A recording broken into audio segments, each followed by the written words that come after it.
Saudações, meus amigos. Vamos entrando aí, vamos compartilhando.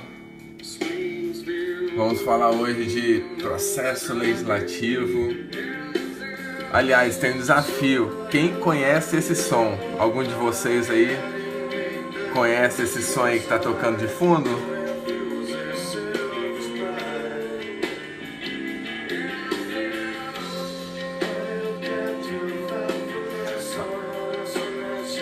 Alguém vai dizer que conhece. Esse som é de 20 anos atrás. Eu era moleque na época ainda ouvindo essa música.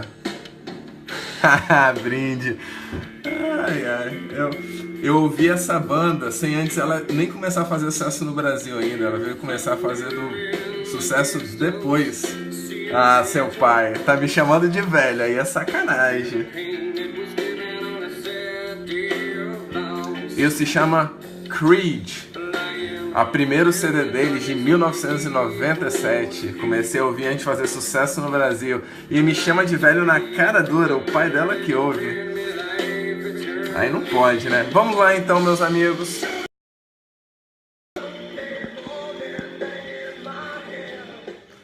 Creed é uma banda de rock que não existe mais. Os membros se separaram, né? Então essa é uma música que eu ouvia 20 anos atrás, né? Eu trouxe aí pra vocês. Uma pessoa lembrou, me chamou de velho, mas tá valendo, né? Falou que o pai dela que ouve a música. Vamos lá, meus amigos, vamos começar a nossa live de hoje. Recebi primeiramente aqui, ó, recebi em primeira mão a nova edição do meu livrinho Delegado de Polícia em Ação, 5ª edição. Boa tarde, quinta edição. Então, meus amigos, já tá lá no site para vender, ficou muito bacana. Tá super atualizado, foi lançado em junho, tá com um julgado até junho, não saiu nenhum julgado ainda para acrescentar, né? Então o livro ainda está 100% atualizado, vai ter sorteio aí, né? E o livro já tá com desconto no site, né? E o livro acabou de ser lançado, além daquele preço que está no site, eu não consigo no momento, né? Tá bom? Mas assim que for possível eu farei um desconto sim aí pra vocês. E vai ter sorteio, esse livrinho aqui é pra sorteio, eu recebi vários exemplares hoje, né? Então, é isso aí, meus amigos. O tema de hoje é processo legislativo, Selecionei alguns pontos para trabalhar com vocês, né? Mas antes eu tenho sempre que lembrar que essas revisões que eu estou fazendo para o cargo de delegado de polícia são um pedido dos meus alunos de coaching, né? E caso você queira também fazer parte dessa seleta família aí que está comigo, que eu estou acompanhando aí, né? É só entrar em contato. Lisiana aí na área, uma das que pediu aí para fazer essas revisões. Então vamos começar a revisão de hoje, que tem muita coisa bacana. Selecionei vários pontos que eu reputo aí importantíssimos sobre processo legislativo. Tem muita jurisprudência, legislação e até uns aspectos doutrinários, né? Vamos lá então, vamos começar? Todo mundo com a caneta a postos aí? Macapá na área. Muita gente aí do Brasil inteiro, meus amigos. Vamos lá então. Ponto 1. Apesar de ser uma questão...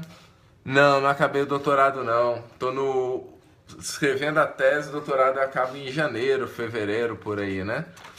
Distrito Federal também na área. Vamos lá, ponto 1 então, meus amigos. O artigo 59, ele trata das espécies legislativas, né? Constitucionalmente previstas.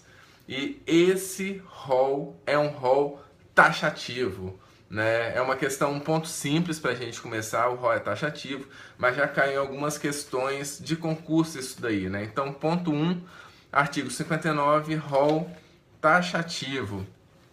Ponto 2, revisar, então a gente vai andando aí numa certa velocidade, né? Ponto 2, é possível emenda particular, é possível emenda parlamentar em processo de iniciativa privativa. Vamos pegar, por exemplo, o artigo 61, parágrafo 1º da Constituição. Tem um rol ali, né, de matérias que são privativos do chefe do executivo, no caso do presidente da República, né? É possível emenda parlamentar em um processo iniciado pelo presidente da República? A resposta é sim, é possível. Anotem aí, isso foi objeto da ADI 4062, ADI 4062. Mas tem que observar dois requisitos. Quais são os dois requisitos? Primeiro requisito, pertinência temática. Tem que haver pertinência temática da emenda com o projeto. Segundo, não importar em aumento de despesa. Não importar em aumento de despesa, né? Seguindo então, ponto 3. Imagine a seguinte situação. Nós estamos diante de uma situação de iniciativa privativa. Ponto 3. Iniciativa privativa. A iniciativa privativa abrange normas do poder constituinte derivado. Por exemplo, imagine uma emenda à Constituição Federal. A emenda à Constituição Federal pode versar sobre uma iniciativa privativa do presidente da República? Essa é uma questão muito interessante. Por quê? Porque ela depende, meus amigos. A resposta é depende. Se for uma emenda à Constituição Federal, não há necessidade do Congresso respeitar a competência privativa do chefe do executivo, né? Eles têm liberdade para tratar sobre todas as coisas, inclusive de iniciativa privativa.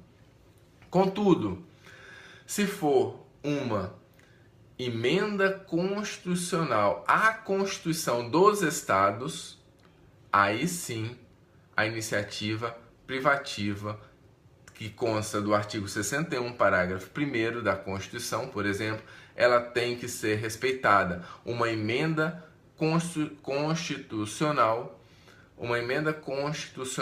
à Constituição do Estado tem que respeitar, sim, as regras de iniciativa privativa. Isso foi analisado pelo Supremo Tribunal Federal na ADI 1167. ADI 1167, né? Quarto ponto diz respeito ao princípio da irrepetibilidade. Princípio da irrepetibilidade. O que é o princípio da irrepetibilidade? Determinadas regras, né? Determinadas regras de procedimento determinam que, se uma matéria for objeto de, por exemplo, de uma lei ordinária ou de uma emenda complementar, e ela, por exemplo, for arquivada, tem determinadas regras que ela tem que obedecer, e aquele conteúdo não poderá ser repetido no mesmo espaço temporal. Só que a regra que rege o princípio da irrepetibilidade varia. Se for lei ordinária ou lei complementar, e emenda constitucional e medida provisória. Então eu vou fazer o seguinte, meus amigos. Eu vou dar para vocês as regras e depois vocês vão na casa de vocês ler para saber exatamente a diferença. O princípio da irrepetibilidade de lei ordinária ou complementar está no artigo 67 da Constituição Federal. Artigo 67 da Constituição Federal. No caso de emenda constitucional, ela está no artigo 60, parágrafo 5º da Constituição Federal. Artigo 60, parágrafo 5º da Constituição Federal. E no caso de medida provisória, encontra-se no artigo 62, parágrafo 10º da Constituição, parágrafo 10 da Constituição Federal. 62, parágrafo 10. Tomem cuidado e deem uma lida nesses 3 dispositivos, porque volte e meia as bancas de concurso meio que trocam um pelo outro. É decoreba mesmo, não tem jeito, tá bom? Ponto 5, seguindo então, ponto 5 do nosso revisaço. Imagina, vamos chegar na medida provisória, calma lá. Imagina que o da medida provisória é o artigo 62, parágrafo 10. Artigo 62, parágrafo 10. Sobre a irrepetibilidade. Ponto 5. Qual que é o caso desse? Imagine que um dos legitimados apresente um projeto de lei. Ele pode desistir do projeto de lei que ele apresentou? É possível, em outras palavras, a desistência de projeto de lei apresentado pelo seu respectivo legitimado? A resposta é positiva. É possível a desistência de projetos de lei, com uma observação. Esse ato de desistência é um ato bilateral. O ato de desistência é um ato bilateral e requer a concordância do Congresso Nacional, tá bom? Requer a concordância da respectiva Casa Legislativa. Seguindo então, ponto 6. O ponto 6, na verdade, ele é usado muito para confundir vocês, né? No que diz respeito à teoria das maiorias. Qual a diferença entre maioria relativa, maioria absoluta e maioria qualificada? Vamos lá. Maioria relativa. Maioria relativa é o número da casa, número dos presentes mais um, né? No momento da votação, maioria dos presentes mais um. Maioria absoluta é a metade mais um da casa e não mais dos presentes, né? E a maioria qualificada é qualquer maioria que não seja a absoluta, qualquer número além. Exemplo de maioria relativa, lei ordinária. E também o procedimento da medida provisória, né? A regra geral para a incorporação dos tratados internacionais, né? Tudo isso é regulado por maioria relativa. Maioria absoluta, lei complementar. Maioria absoluta é a lei complementar e a maioria qualificada é qualquer fração acima da lei complementar, né? No caso, nós temos, por exemplo, a emenda constitucional com 3/5, a incorporação de tratados internacionais de direitos humanos, que também é 3/5, e também, por exemplo, a votação da lei ordinária de um município ou do Distrito Federal, que é 2/3, né? Então, cuidado com esses detalhes, porque volta e meia os concursos eles mudam essas nomenclaturas. Ponto 7. Ponto 7 é uma pergunta que eu quero fazer para vocês. Eu não quero posições doutrinárias. Eu quero, à luz da jurisprudência do Supremo Tribunal Federal, existe... Responde aí, que eu quero ver aqui. Responde aqui. Existe, à luz do STF, hierarquia entre lei ordinária e lei complementar? E aí, meus amigos, à luz do Supremo Tribunal Federal, existe hierarquia entre lei ordinária e lei complementar? Sim ou não?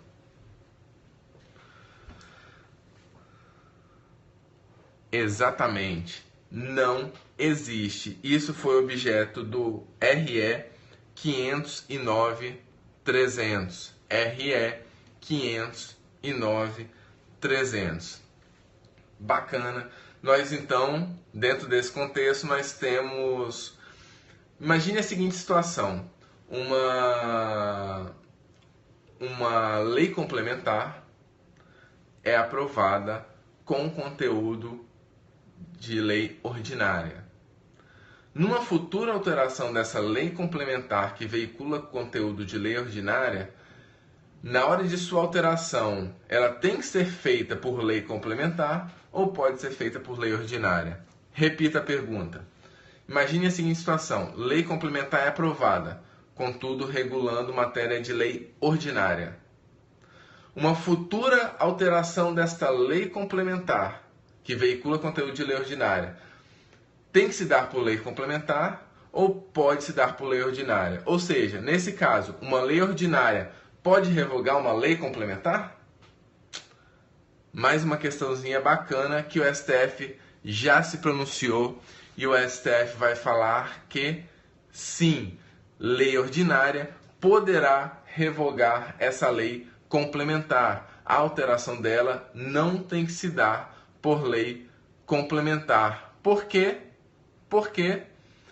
Porque, de acordo com o STF, e esse porquê já caiu em concurso público, foi uma das questões que eu vi ontem à tarde, por quê?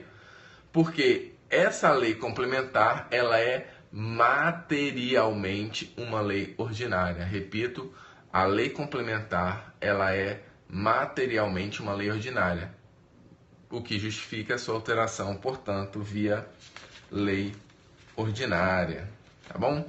Seguindo então, ponto 8.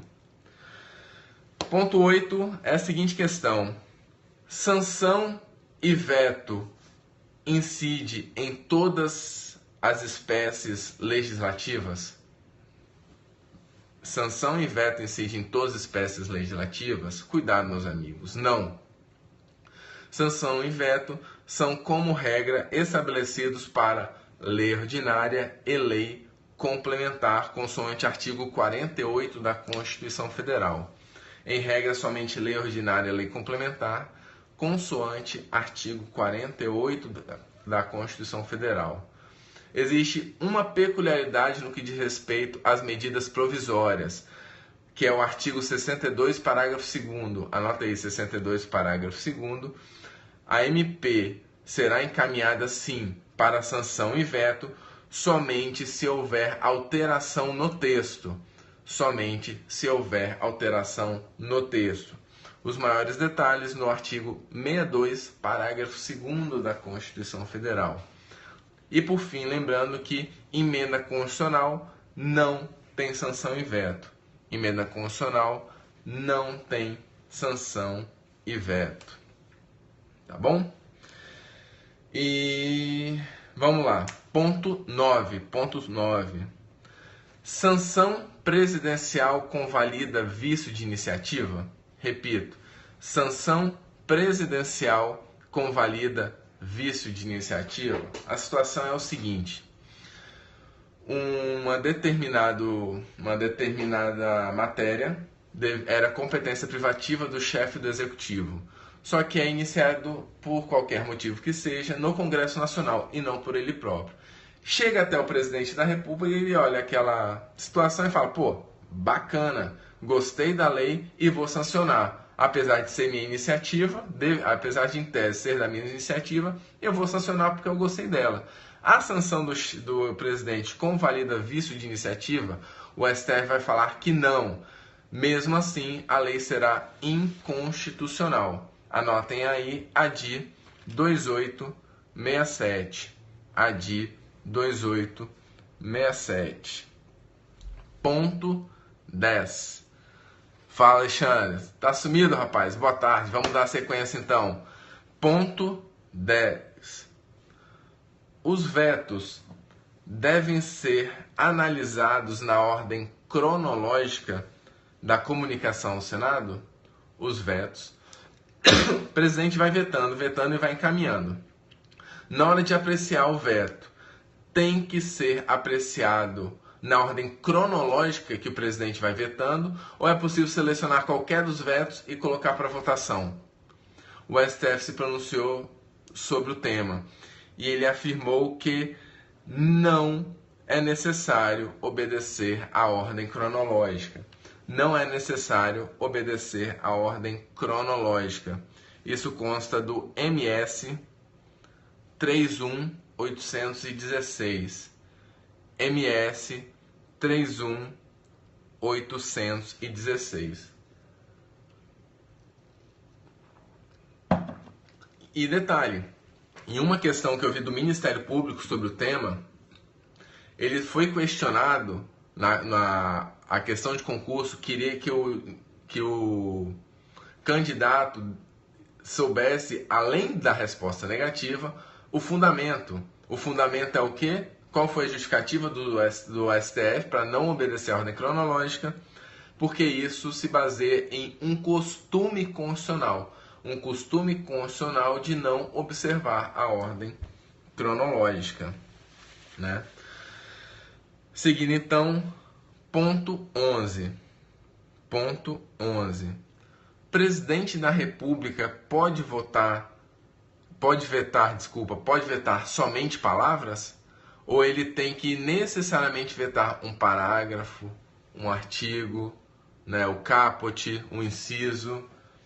O presidente da República não pode vetar palavras. Não pode vetar palavras. Somente parágrafos na íntegra, inciso na íntegra, caputs na íntegra. Um detalhe importantíssimo sobre esse ponto. Por quê? O STF, quando vai declarar a inconstitucionalidade de uma lei, ele tem o poder, sim, para declarar a inconstitucionalidade de somente uma palavra. Um poder, portanto, que é diferente do presidente da República. A doutrina chama isso, e isso já caiu em concurso público, de que essa possibilidade do STF decorre do princípio da parcelaridade. Princípio da parcelaridade, onde ele pode declarar inconstitucional somente uma parte. Contudo, o princípio da parcelaridade não se aplica ao presidente da República. O presidente da República não pode vetar somente uma palavra, tá bom? Seguindo, então, ponto 12. Características do veto. Anotem aí características do veto, vamos passar bem rápido por isso. 1. Expresso. 2. Expresso, que ele tem que ser sempre fundamentado, expresso. Formal. 1 expresso, 2 formal. 3. Supressivo, porque ele sempre retira alguma coisa da lei. 4. Relativo. 4. Relativo. Por que relativo? Porque o veto ele pode ser derrubado pelo Congresso Nacional, né? É possível a derrubada do veto, daí porque ele é relativo. 5. Irretratável. 5. Irretratável. 6. Insuscetível de controle judicial. 6. Insuscetível de controle judicial.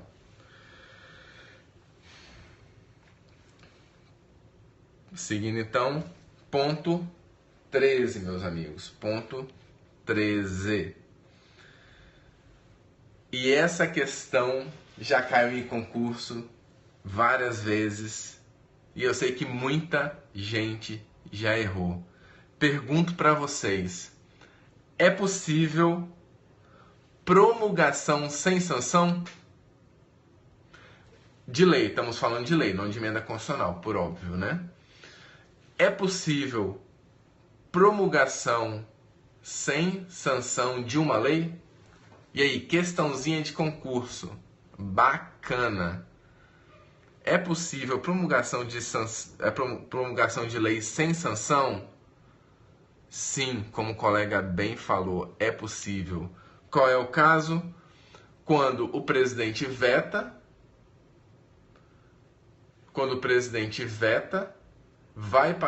ocorre a derrubada do veto e ele será então promulgado sem a sanção. Ou seja, no caso de derrubada do veto pelo Congresso Nacional, não falamos em sanção. Será promulgado sem sanção e essa é uma pegadinha muito bacana de concurso. Ponto 14. Ponto 14. Promulgação, regra geral, quem faz a promulgação? Presidente da República. Regra geral é o presidente da República. Contudo, nas emendas constitucionais, não será o presidente da República. Será quem? Mesa da Câmara e do Senado. As mesas da Câmara e do Senado, no caso de emenda constitucional. Seguindo então, ponto 15. Ponto 15. MCN, que é isso? Ponto 15. Ah, é mesa da Câmara. Não, MCN, enfim. Ponto 15. Vamos agora para as emendas constitucional. Limites à emenda constitucional. Limite 1. Limite circunstancial. Que é que a emenda não pode ser... A Constituição não pode ser emendada em estado de sítio, estado de defesa e intervenção federal. Né? É o artigo 60, parágrafo 1º, limite circunstancial. Pessoal, se cair na seguinte prova de vocês, se cair na prova de vocês a seguinte questão, me responda: verdadeiro ou falso? O Brasil na história do Brasil não se contempla limitação temporal à emenda constitucional. Verdadeiro ou falso? No Brasil, na história do Brasil, não se contempla limitação temporal à emenda constitucional. Verdadeiro ou falso? No Brasil, na história do Brasil, não se contempla limitação temporal à emenda constitucional. Pessoal, é falso. Cuidado, porque a atual emenda constitucional, a atual Constituição, não possui limite temporal. Não existe limitação temporal na atual Constituição. Não existia uma regra no qual você tem que esperar um prazo para que a emenda fosse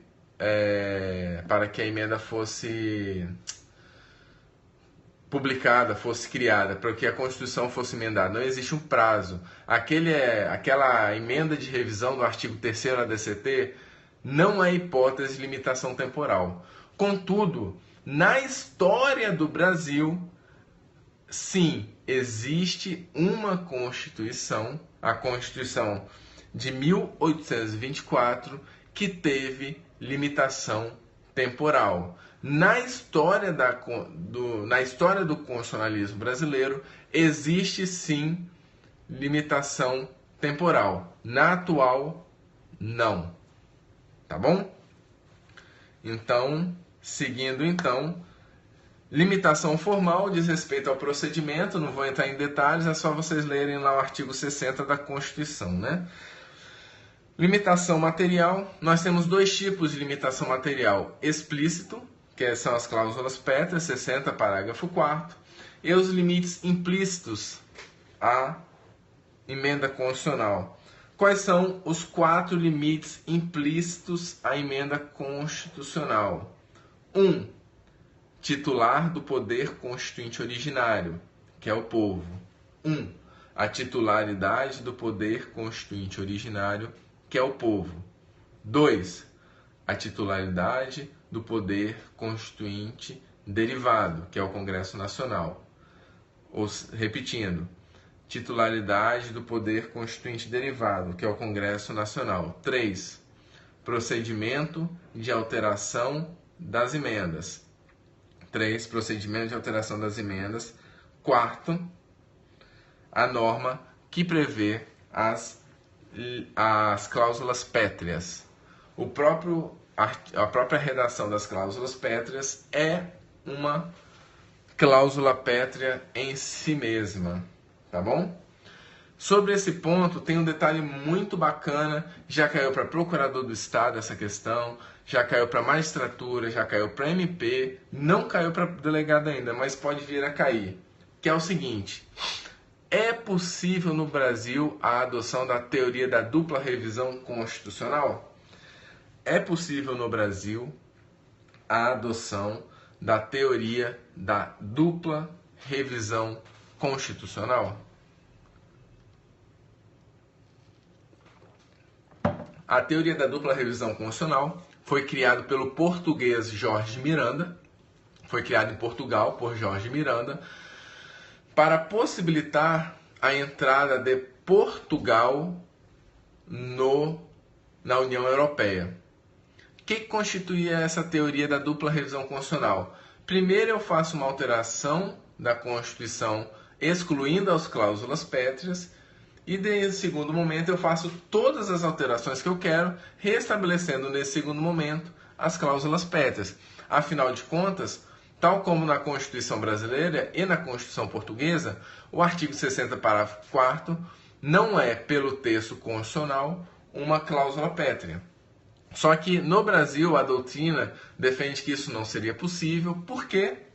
Porque o artigo 60, parágrafo 4º, seria uma limitação material implícita. Limitação material implícita. Mas vamos ser sinceros, foi isso que possibilitou a entrada de Portugal na União Europeia. Sem isso, não seria possível. Então foi uma saída política para um problema que eles tinham, que era jurídico, né? Seguindo então, ponto 16, meus amigos. Ponto 16. Ponto 16. E agora vamos tratar de forma mais específica da medida provisória. Pessoal, limite temporal da medida provisória. Limite temporal da medida provisória. Pela Constituição é 60 dias mais 60 dias. Pergunto para vocês e cai com força em concurso público. É possível extrapolar o prazo de 120 dias? O prazo de vigência de uma medida provisória pode extrapolar 120 dias? E aí, pessoal? Pode ou não pode? Essa é uma questão que já caiu muito em concurso público, muito. Por quê? Porque a resposta ela é exatamente como a colega colocou, a resposta ela é positiva. Pode sim extrapolar o prazo de 120 dias. Por quê? Isso está no artigo 62, parágrafo 4º da Constituição Federal. Artigo 62, parágrafo 4º da Constituição Federal. Uma vez que o prazo em que a medida provisória está correndo fica suspenso durante recesso do Congresso Nacional. Né? Então é esse detalhe aí. Segundo ponto, dentro desse 16. Essa prorrogação são 2 blocos de 60 dias. 60 mais 60. Essa prorrogação ela é automática.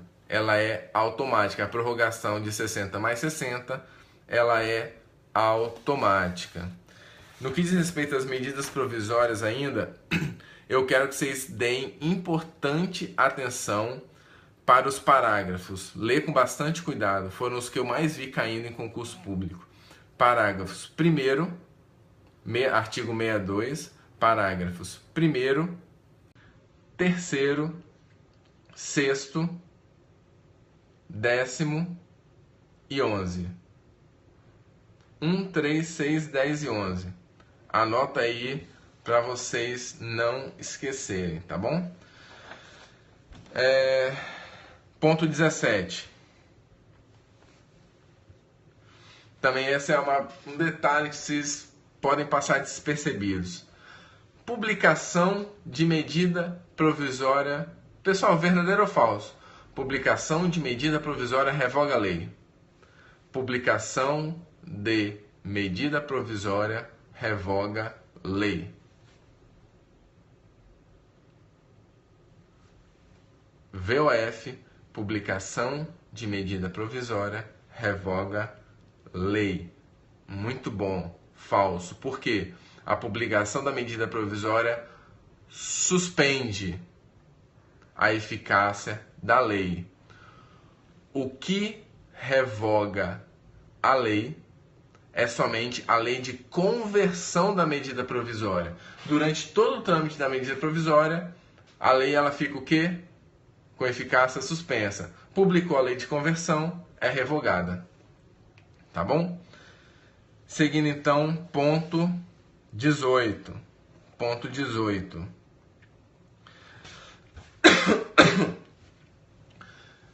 Presidente da República publicou uma medida provisória.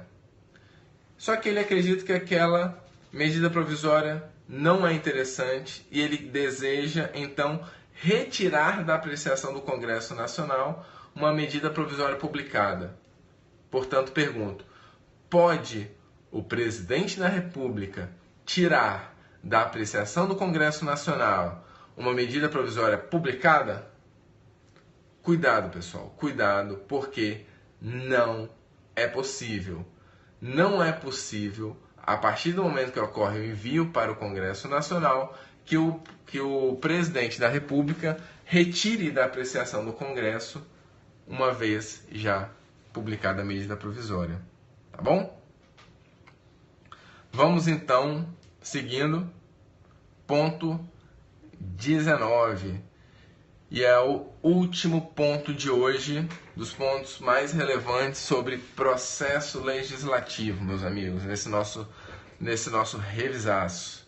E só um detalhe, tire um tempo para ler, dar uma lida bem interessante nos artigos que regulam, são 19 pontos, calma. Nos artigos que regulam o processo legislativo, né, emenda constitucional, volte e meia. Acabei de lembrar de um ponto aqui, deixa eu até anotar para não esquecer. Vou falar do ponto 25 só porque você falou, lembrei agora. Só estou anotando para não lembrar, não esquecer. Pronto. Ponto 19. E dê uma lida com cuidado nos artigos do processo legislativo. Ponto 19. Como a gente falou agora, o presidente da República pode retirar, não pode retirar, MP da apreciação do Congresso Nacional uma vez publicada. Contudo, será que uma vez publicada a medida provisória pelo presidente da República, ele poderia publicar uma segunda medida provisória retirando a eficácia da primeira? Deu para entender? O presidente publica uma lei, ele não gosta da lei, só que ele não pode ir lá e retirar. Então o que ele faz? Ele vai, publica uma nova medida provisória e fala, aquela perdeu a eficácia. Ele pode fazer isso? Pois então, meus amigos, isso já foi objeto de ADI no Supremo Tribunal Federal. E o STF falou que ele pode sim assim proceder. É a ADI 1315, né? Contudo, o Congresso Nacional, ele pode rejeitar a nova medida provisória do Congresso e fazer voltar à eficácia aquela que o presidente não mais desejava, né? Então, é possível, Só que, tal como o STF consignou na ADI 1315, o Congresso Nacional pode rejeitar a nova medida provisória para que a antiga volte a ter efeitos. Ponto 20, então. Ponto 20, último ponto do nosso revisaço de hoje, só sobre processo legislativo.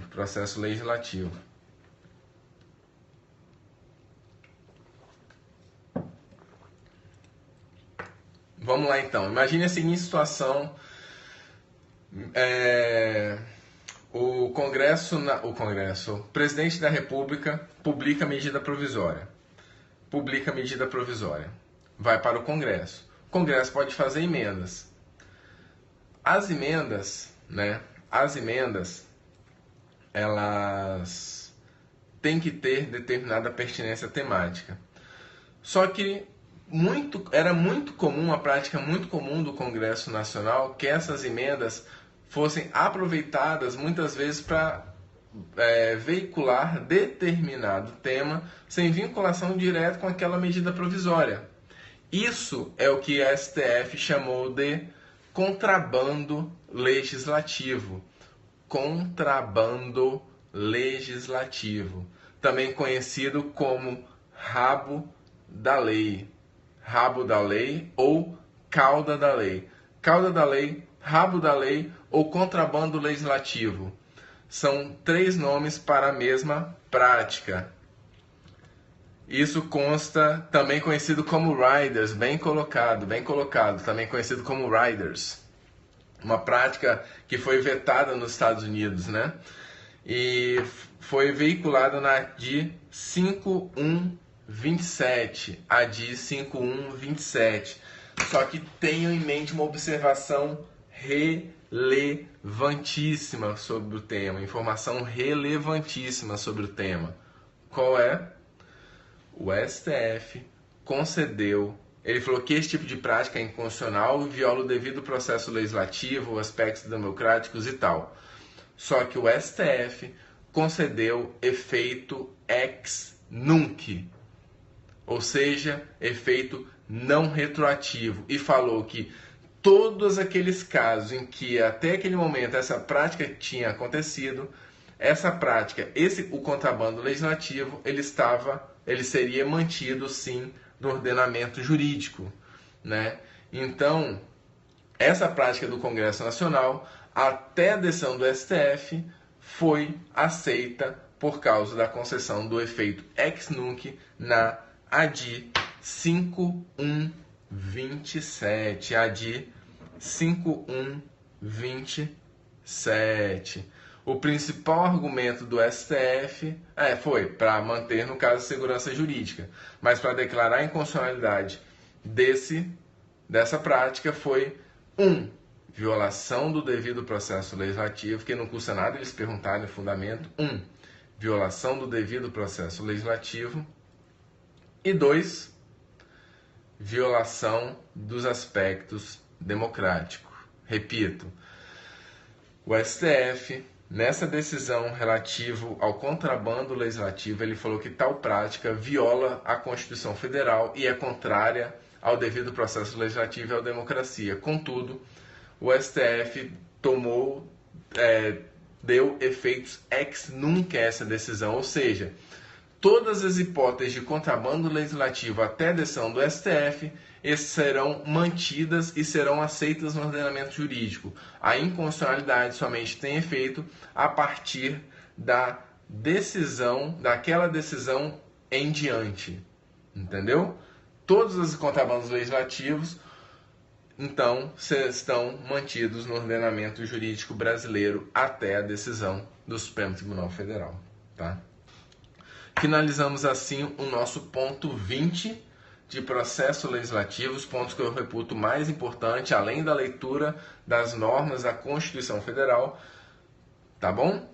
E agradeço aí a atenção de vocês, vou deixar mais uma vez alguma dúvida, pode mandar e-mail que eu tiro dúvida. Se quiser saber sobre coaching, eu trabalho com coaching, pode mandar um e-mail, né? Me segue lá no Instagram, btzanotti, né? E faço sim, Marcelo. Deixa mais pra frente que eu faço contando como que é. E agradeço aí a atenção dos senhores. Semana que vem teremos mais revisão. Estarei lá sim, Alexandre. Estarei no Mato Grosso do Sul, mais uma vez lá pro aulão do Saber Mais Direito. Tá bom, meus amigos? Agradeço aí. Tenha uma semana aí abençoada. Hoje tem jogo do meu Flamengo. Vamos torcer pro rubro-negro hoje à noite aí, ó. Pensamento positivo que a gente tem que ganhar o Santos lá na casa deles. Então, a todos, saudações rubro-negras, foco nos estudos. Pessoal, vamos lá, é hora de dedicação, sangue nos olhos, é reta final. Os concursos estão logo aí, a hora é agora e a hora quem faz é você, tá bom? Sangue nos olhos. Um grande abraço, uma boa semana a todos. Tchau, tchau e até a próxima.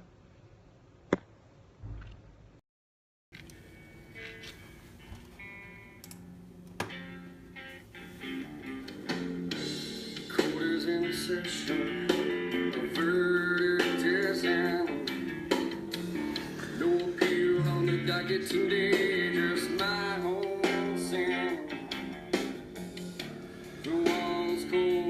Saudações, meus amigos. Vamos entrando aí, vamos compartilhando. Vamos falar hoje de processo legislativo. Aliás, tem um desafio. Quem conhece esse som? Algum de vocês aí conhece esse som aí que tá tocando de fundo?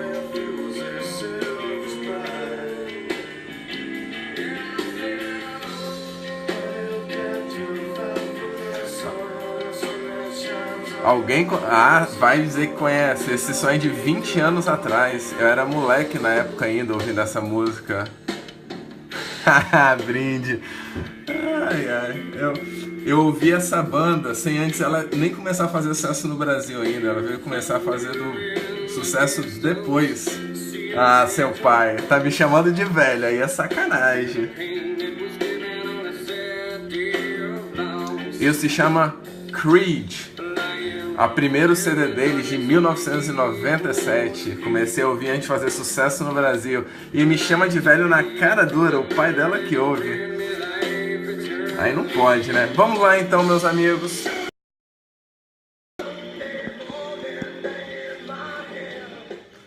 Creed é uma banda de rock que não existe mais. Os membros se separaram, né? Então essa é uma música que eu ouvi há 20 anos atrás, né? Eu trouxe aí pra vocês. Uma pessoa lembrou, me chamou de velho, mas tá valendo, né? Falou que o pai dela que ouve a música. Vamos lá, meus amigos, vamos começar a nossa live de hoje. Recebi primeiramente aqui, ó, recebi em primeira mão a nova edição do meu livrinho Delegado de Polícia em Ação, 5ª edição. Boa tarde, quinta edição. Então, meus amigos, já tá lá no site para vender, ficou muito bacana. Tá super atualizado, foi lançado em junho, tá com um julgado até junho, não saiu nenhum julgado ainda para acrescentar, né? Então o livro ainda está 100% atualizado, vai ter sorteio aí, né? E o livro já tá com desconto no site, né? E o livro acabou de ser lançado, além daquele preço que está no site, eu não consigo no momento, né? No momento. Tá bom?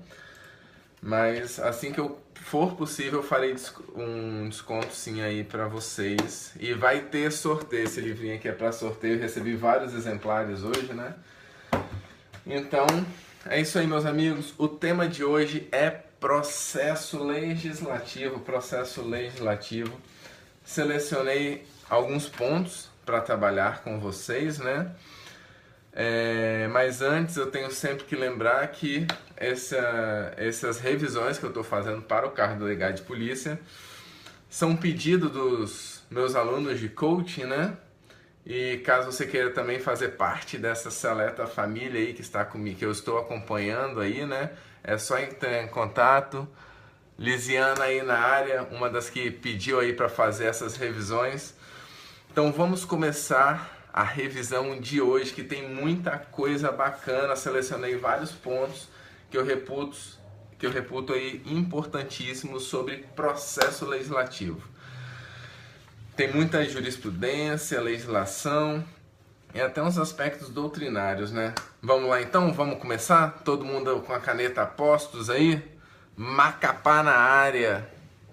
Muita gente aí do Brasil inteiro, meus amigos. Vamos lá então. Ponto 1. Apesar de ser uma questão... Não acabei o doutorado não. Tô escrevendo a tese, o doutorado acaba em janeiro, fevereiro, por aí, né? Distrito Federal também na área. Vamos lá, ponto 1 então, meus amigos. O artigo 59, ele trata das espécies legislativas, né? Constitucionalmente previstas. E esse rol é um rol taxativo, né? É uma questão, um ponto simples para a gente começar, o rol é taxativo, mas já cai em algumas questões de concurso isso daí, né? Então, ponto 1, artigo 59, rol taxativo. Ponto 2, revisar, então a gente vai andando aí numa certa velocidade, né? Ponto 2, é possível emenda particular, é possível emenda parlamentar em processo de iniciativa privativa, vamos pegar, por exemplo, o artigo 61, parágrafo 1º da Constituição. Tem um rol ali, né, de matérias que são privativos do chefe do executivo, no caso do presidente da República, né? É possível emenda parlamentar em um processo iniciado pelo presidente da República? A resposta é sim, é possível. Anotem aí, isso foi objeto da ADI 4062, ADI 4062. Mas tem que observar dois requisitos. Quais são os dois requisitos? Primeiro requisito, pertinência temática. Tem que haver pertinência temática da emenda com o projeto. Segundo, não importar em aumento de despesa. Não importar em aumento de despesa, né? Seguindo então, ponto 3. Imagine a seguinte situação. Nós estamos diante de uma situação de iniciativa privativa. Ponto 3. Iniciativa privativa. A iniciativa privativa abrange normas do poder constituinte derivado. Por exemplo, imagine uma emenda à Constituição Federal. A emenda à Constituição Federal pode versar sobre uma iniciativa privativa do presidente da República? Essa é uma questão muito interessante. Por quê? Porque ela depende, meus amigos. A resposta é depende. Se for uma emenda à Constituição Federal, não há necessidade do Congresso respeitar a competência privativa do chefe do executivo, né? Eles têm liberdade para tratar sobre todas as coisas, inclusive de iniciativa privativa. Contudo, se for uma emenda constitucional à Constituição dos Estados, aí sim a iniciativa privativa, que consta do artigo 61, parágrafo 1º da Constituição, por exemplo, ela tem que ser respeitada. Uma emenda constitucional à Constituição do Estado tem que respeitar, sim, as regras de iniciativa privativa. Isso foi analisado pelo Supremo Tribunal Federal na ADI 1167. ADI 1167, né? Quarto ponto diz respeito ao princípio da irrepetibilidade. Princípio da irrepetibilidade. O que é o princípio da irrepetibilidade? Determinadas regras, né? Determinadas regras de procedimento determinam que, se uma matéria for objeto de, por exemplo, de uma lei ordinária ou de uma emenda complementar, e ela, por exemplo, for arquivada, tem determinadas regras que ela tem que obedecer, e aquele conteúdo não poderá ser repetido no mesmo espaço temporal. Só que a regra que rege o princípio da irrepetibilidade varia. Se for lei ordinária ou lei complementar, e emenda constitucional e medida provisória. Então eu vou fazer o seguinte, meus amigos. Eu vou dar para vocês as regras e depois vocês vão na casa de vocês ler para saber exatamente a diferença. O princípio da irrepetibilidade de lei ordinária ou complementar está no artigo 67 da Constituição Federal. Artigo 67 da Constituição Federal. No caso de emenda constitucional, ela está no artigo 60, parágrafo 5º da Constituição Federal. Artigo 60, parágrafo 5º da Constituição Federal. E no caso de medida provisória, encontra-se no artigo 62, parágrafo 10º da Constituição, parágrafo 10 da Constituição Federal. 62, parágrafo 10. tomem cuidado e deem uma lida nesses 3 dispositivos, porque volte e meia as bancas de concurso meio que trocam um pelo outro. É decoreba mesmo, não tem jeito, tá bom? Ponto 5, seguindo então, ponto 5 do nosso revisaço. Imagina, vamos chegar na medida provisória, calma lá. Imagina que o da medida provisória, artigo 62, parágrafo 10. Artigo 62, parágrafo 10. Sobre a irrepetibilidade. Ponto 5. Qual que é o caso desse? Imagine que um dos legitimados apresente um projeto de lei. Ele pode desistir do projeto de lei que ele apresentou? É possível, em outras palavras, a desistência de projeto de lei apresentado pelo seu respectivo legitimado? A resposta é positiva. É possível a desistência de projetos de lei, com uma observação. Esse ato de desistência é um ato bilateral. O ato de desistência é um ato bilateral e requer a concordância do Congresso Nacional, tá bom? Requer a concordância da respectiva Casa Legislativa. Seguindo então, ponto 6. O ponto 6, na verdade, ele é usado muito para confundir vocês, né? No que diz respeito à teoria das maiorias. Qual a diferença entre maioria relativa, maioria absoluta e maioria qualificada? Vamos lá. Maioria relativa. Maioria relativa é o número da casa, número dos presentes mais um, né? No momento da votação, maioria dos presentes mais um.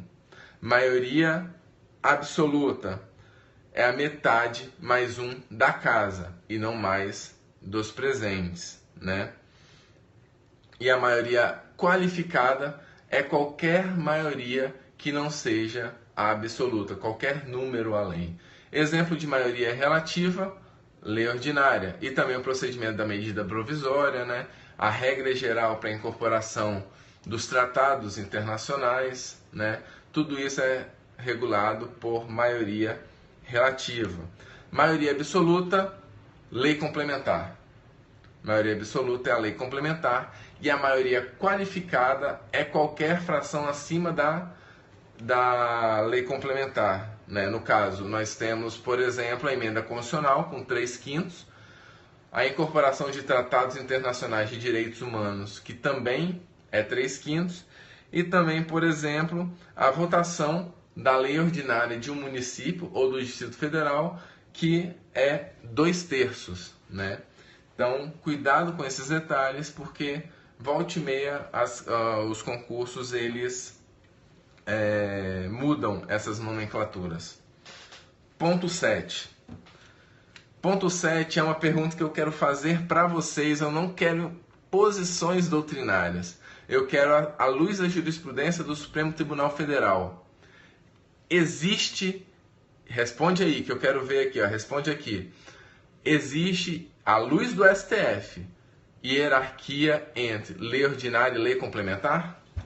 E aí, meus amigos, à luz do Supremo Tribunal Federal, existe hierarquia entre lei ordinária e lei complementar? Sim ou não?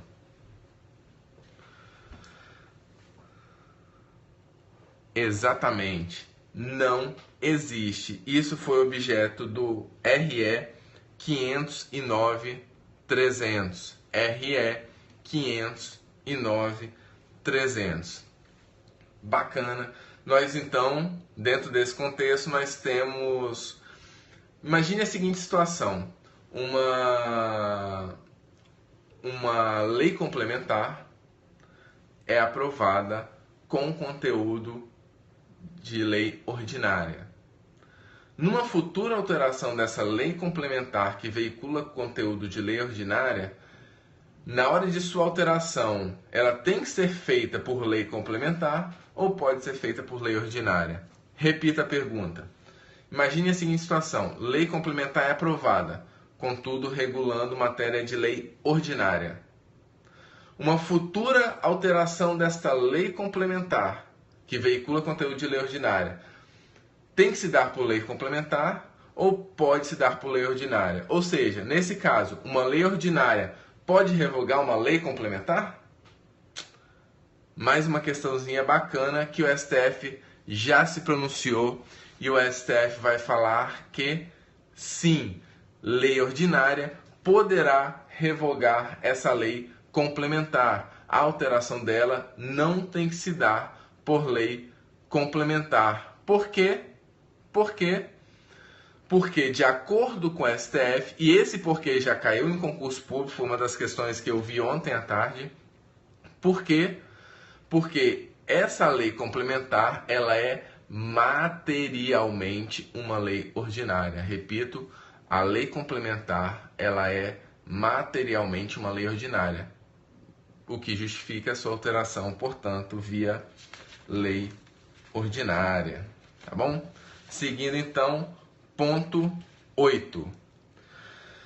Ponto 8 é a seguinte questão: sanção e veto incide em todas as espécies legislativas? Sanção e veto incidem em todas as espécies legislativas? Cuidado, meus amigos, não. Sanção e veto são, como regra, estabelecidos para lei ordinária e lei complementar, consoante artigo 48 da Constituição Federal. Em regra, somente lei ordinária e lei complementar, consoante artigo 48 da Constituição Federal. Existe uma peculiaridade no que diz respeito às medidas provisórias, que é o artigo 62, parágrafo 2º. Anota aí, 62, parágrafo 2º. A MP será encaminhada, sim, para sanção e veto, somente se houver alteração no texto. Somente se houver alteração no texto. Os maiores detalhes no artigo 62, parágrafo 2º da Constituição Federal. E por fim, lembrando que emenda constitucional não tem sanção e veto. Emenda constitucional não tem sanção e veto. Tá bom? E vamos lá. Ponto 9. Sanção presidencial convalida vício de iniciativa? Repito, sanção presidencial convalida vício de iniciativa? A situação é o seguinte: uma determinada matéria era competência privativa do chefe do executivo, só que é iniciado por qualquer motivo que seja no Congresso Nacional e não por ele próprio. Chega até o presidente da República e ele olha aquela situação e fala: pô, bacana, gostei da lei e vou sancionar. Apesar de ser minha iniciativa, apesar de em tese ser da minha iniciativa, eu vou sancionar porque eu gostei dela. A sanção do presidente convalida vício de iniciativa? O STF vai falar que não. Mesmo assim, a lei será inconstitucional. Anotem aí, ADI 2867. ADI 2867. Ponto 10. Fala, Alexandre. Tá sumido, rapaz? Boa tarde. Vamos dar sequência, então. Ponto 10. Os vetos devem ser analisados na ordem cronológica da comunicação ao Senado? Os vetos. O presidente vai vetando e vai encaminhando. Na hora de apreciar o veto, tem que ser apreciado na ordem cronológica que o presidente vai vetando, ou é possível selecionar qualquer dos vetos e colocar para votação? O STF se pronunciou sobre o tema e ele afirmou que não é necessário obedecer à ordem cronológica. Não é necessário obedecer à ordem cronológica. Isso consta do MS 31816. MS 31816. E detalhe, em uma questão que eu vi do Ministério Público sobre o tema, ele foi questionado a questão de concurso, queria que o candidato soubesse, além da resposta negativa, o fundamento. O fundamento é o quê? Qual foi a justificativa do STF para não obedecer a ordem cronológica? Porque isso se baseia em um costume constitucional. Um costume constitucional de não observar a ordem cronológica, né? Seguindo então, ponto 11. Ponto 11. Presidente da República pode vetar somente palavras? Ou ele tem que necessariamente vetar um parágrafo, um artigo, né, o caput, um inciso? O presidente da República não pode vetar palavras. Não pode vetar palavras. Somente parágrafos na íntegra, inciso na íntegra, caputs na íntegra. Um detalhe importantíssimo sobre esse ponto. Por quê? O STF, quando vai declarar a inconstitucionalidade de uma lei, ele tem o poder, sim, para declarar a inconstitucionalidade de somente uma palavra. Um poder, portanto, que é diferente do presidente da República. A doutrina chama isso, e isso já caiu em concurso público, de que essa possibilidade do STF decorre do princípio da parcelaridade. Princípio da parcelaridade, onde ele pode declarar inconstitucional somente uma parte. Contudo, o princípio da parcelaridade não se aplica ao presidente da República. O presidente da República não pode vetar somente uma palavra, tá bom? Seguindo, então, ponto 12. Características do veto. Anotem aí características do veto, vamos passar bem rápido por isso. 1. Expresso. 2. Expresso, que ele tem que ser sempre fundamentado, expresso. Formal. 1 expresso, 2 formal. 3. Supressivo, porque ele sempre retira alguma coisa da lei. 4. Relativo. Por que relativo? Porque o veto ele pode ser derrubado pelo Congresso Nacional, né? É possível a derrubada do veto, daí porque ele é relativo. 5. Irretratável. 6. Insuscetível de controle judicial. 6. Insuscetível de controle judicial.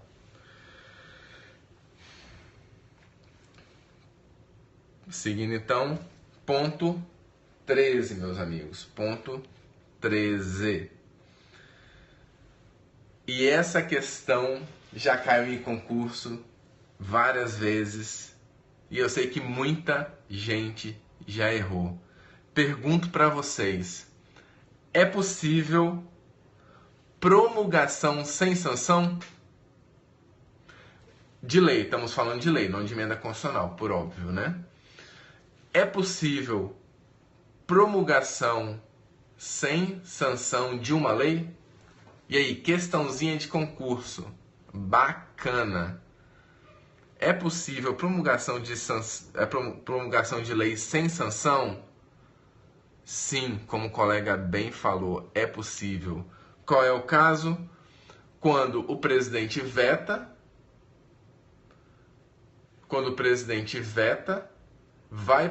ocorre a derrubada do veto e ele será então promulgado sem a sanção. Ou seja, no caso de derrubada do veto pelo Congresso Nacional, não falamos em sanção. Será promulgado sem sanção e essa é uma pegadinha muito bacana de concurso. Ponto 14.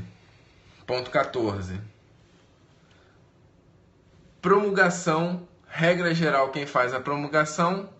Presidente da República. Regra geral é o presidente da República. Contudo, nas emendas constitucionais, não será o presidente da República. Será quem? Mesa da Câmara e do Senado. As mesas da Câmara e do Senado, no caso de emenda constitucional. Seguindo então, ponto 15. MCN, o que é isso? Ponto 15. Ah, é mesa da Câmara. Não, MCN, enfim. Ponto 15. Vamos agora para as emendas constitucional. Limites à emenda constitucional. Limite 1. Limite circunstancial. Que é que a emenda não pode ser... A Constituição não pode ser emendada em estado de sítio, estado de defesa e intervenção federal. Né? É o artigo 60, parágrafo 1º, limite circunstancial. Pessoal, se cair na seguinte prova de vocês, se cair na prova de vocês a seguinte questão, me responda: verdadeiro ou falso? O Brasil não, no Brasil, na história do Brasil, não se contempla limitação temporal à emenda constitucional. Verdadeiro ou falso? No Brasil, na história do Brasil, não se contempla limitação temporal à emenda constitucional. Verdadeiro ou falso? No Brasil, na história do Brasil, desculpa, não se contempla limitação temporal à emenda constitucional. Pessoal, é falso. Cuidado, porque a atual emenda constitucional, a atual Constituição, não possui limite temporal. Não existe limitação temporal na atual Constituição. Não existia uma regra no qual você tem que esperar um prazo para que a emenda fosse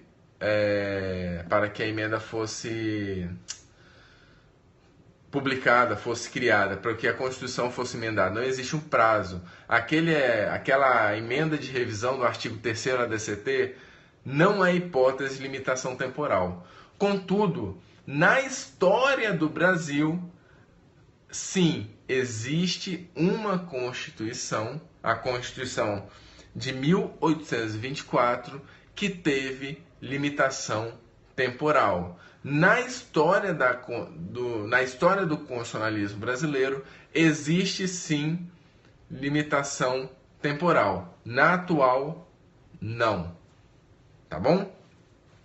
Então, seguindo limitação formal diz respeito ao procedimento, não vou entrar em detalhes, é só vocês lerem lá o artigo 60 da Constituição, né? Limitação material, nós temos dois tipos de limitação material: explícito, que são as cláusulas pétreas, 60, parágrafo 4º, e os limites implícitos à emenda constitucional. Quais são os 4 limites implícitos à emenda constitucional? 1. Titular do poder constituinte originário, que é o povo. 1. A titularidade do poder constituinte originário, que é o povo. 2. A titularidade do poder constituinte derivado, que é o Congresso Nacional. Repetindo, titularidade do poder constituinte derivado, que é o Congresso Nacional. 3. Procedimento de alteração das emendas. 3. Procedimento de alteração das emendas. 4. A norma que prevê as cláusulas pétreas.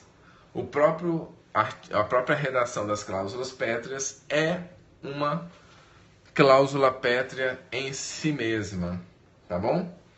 Sobre esse ponto, tem um detalhe muito bacana, já caiu para procurador do Estado essa questão, já caiu para magistratura, já caiu para MP, não caiu para delegado ainda, mas pode vir a cair, que é o seguinte: é possível no Brasil a adoção da teoria da dupla revisão constitucional? É possível no Brasil a adoção da teoria da dupla revisão constitucional? A teoria da dupla revisão constitucional foi criada pelo português Jorge Miranda, foi criada em Portugal por Jorge Miranda, para possibilitar a entrada de Portugal na União Europeia. O que constituía essa teoria da dupla revisão constitucional? Primeiro eu faço uma alteração da Constituição excluindo as cláusulas pétreas e, em segundo momento, eu faço todas as alterações que eu quero, restabelecendo nesse segundo momento as cláusulas pétreas. Afinal de contas, tal como na Constituição brasileira e na Constituição portuguesa, o artigo 60, parágrafo 4º, não é, pelo texto constitucional, uma cláusula pétrea. Só que no Brasil a doutrina defende que isso não seria possível. Por quê? Porque o artigo 60, parágrafo 4º, seria uma limitação material implícita. Limitação material implícita. Mas vamos ser sinceros, foi isso que possibilitou a entrada de Portugal na União Europeia. Sem isso, não seria possível. Então foi uma saída política para um problema que eles tinham, que era jurídico, né? Seguindo então, ponto 16, meus amigos. Ponto 16. Ponto 16. E agora vamos tratar de forma mais específica da medida provisória. Pessoal, limite temporal da medida provisória. Limite temporal da medida provisória. Pela Constituição é 60 dias mais 60 dias. Pergunto para vocês e cai com força em concurso público.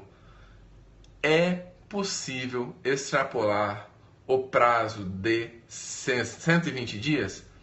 O prazo de vigência de uma medida provisória pode extrapolar 120 dias? E aí, pessoal? Pode ou não pode? Essa é uma questão que já caiu muito em concurso público, muito. Por quê? Porque a resposta ela é exatamente como a colega colocou, a resposta ela é positiva. Pode sim extrapolar o prazo de 120 dias. Por quê? Isso está no artigo 62, parágrafo 4º da Constituição Federal. Artigo 62, parágrafo 4º da Constituição Federal.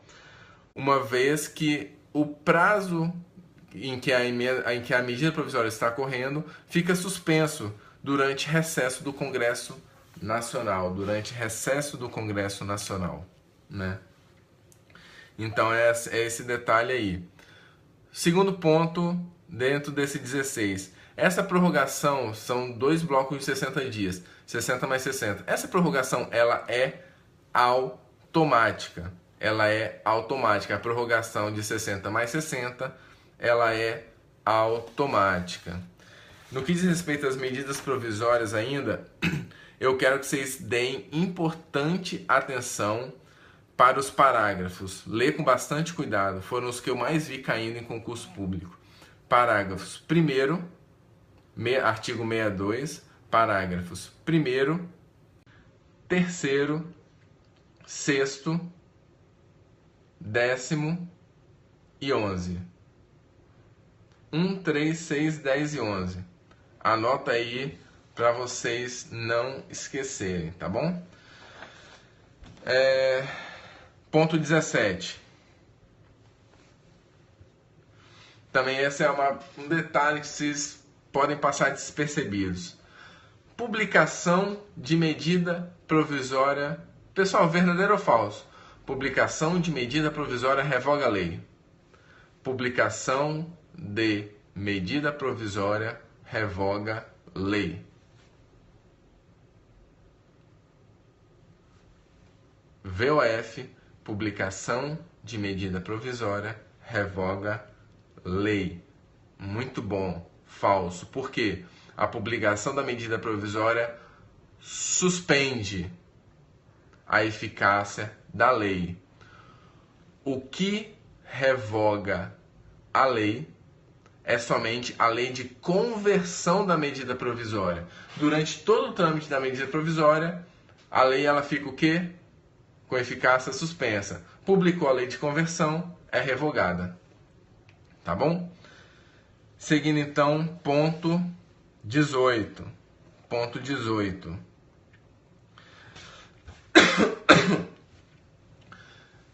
Presidente da República publicou uma medida provisória.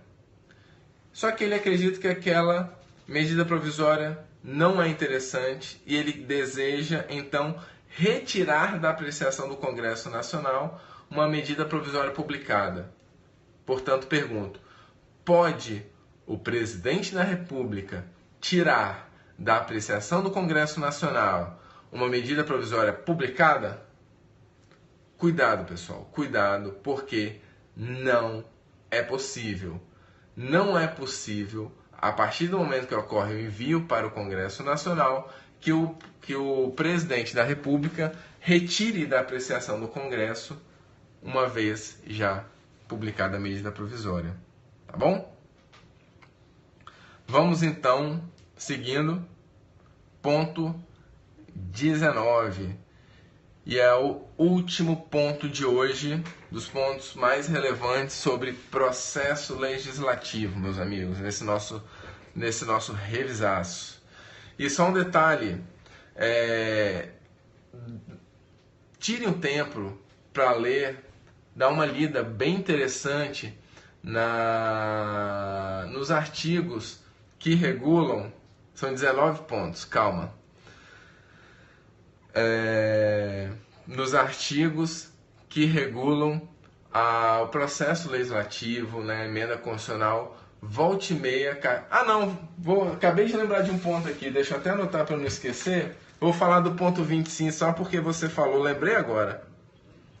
Só estou anotando para não lembrar, não esquecer. Pronto. Ponto 19. E dê uma lida com cuidado nos artigos do processo legislativo. Ponto 19. Como a gente falou agora, o presidente da República pode retirar, sim, não pode retirar, desculpa, MP da apreciação do Congresso Nacional uma vez publicada. Contudo, será que uma vez publicada a medida provisória pelo presidente da República, ele poderia publicar uma segunda medida provisória retirando a eficácia da primeira? Deu para entender? O presidente publica uma lei, ele não gosta da lei, só que ele não pode ir lá e retirar. Então o que ele faz? Ele vai, publica uma nova medida provisória e fala, aquela perdeu a eficácia. Ele pode fazer isso? Pois então, meus amigos, isso já foi objeto de ADI no Supremo Tribunal Federal. E o STF falou que ele pode sim assim proceder. É a ADI 1315, né? Contudo, o Congresso Nacional, ele pode rejeitar a nova medida provisória do Congresso e fazer voltar à eficácia aquela que o presidente não mais desejava, né?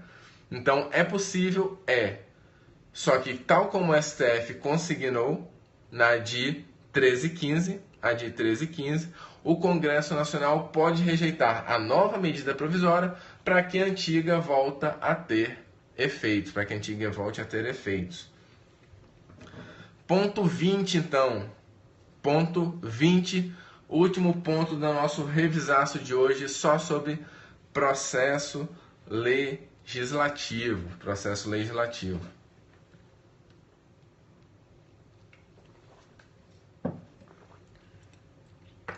Vamos lá então, imagine a seguinte situação, o presidente da República publica medida provisória, vai para o Congresso, o Congresso pode fazer emendas, as emendas, elas têm que ter determinada pertinência temática, só que era muito comum, uma prática muito comum do Congresso Nacional, que essas emendas fossem aproveitadas muitas vezes para veicular determinado tema sem vinculação direta com aquela medida provisória. Isso é o que a STF chamou de contrabando legislativo. Também conhecido como rabo da lei. Rabo da lei ou cauda da lei. Cauda da lei, rabo da lei ou contrabando legislativo. São 3 nomes para a mesma prática. Isso consta, também conhecido como riders, bem colocado, também conhecido como riders. Uma prática que foi vetada nos Estados Unidos, né? E foi veiculada na ADI 5127. ADI 5127. Só que tenham em mente uma observação relevantíssima sobre o tema. Informação relevantíssima sobre o tema. Qual é? O STF concedeu, ele falou que esse tipo de prática é inconstitucional e viola o devido processo legislativo, aspectos democráticos e tal. Só que o STF concedeu efeito ex nunc, ou seja, efeito não retroativo, e falou que todos aqueles casos em que até aquele momento essa prática tinha acontecido, essa prática, o contrabando legislativo, ele seria mantido sim no ordenamento jurídico, né?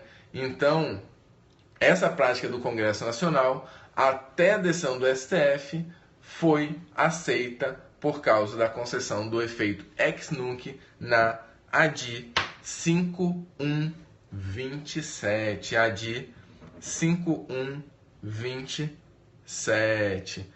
O principal argumento do STF foi para manter, no caso, a segurança jurídica.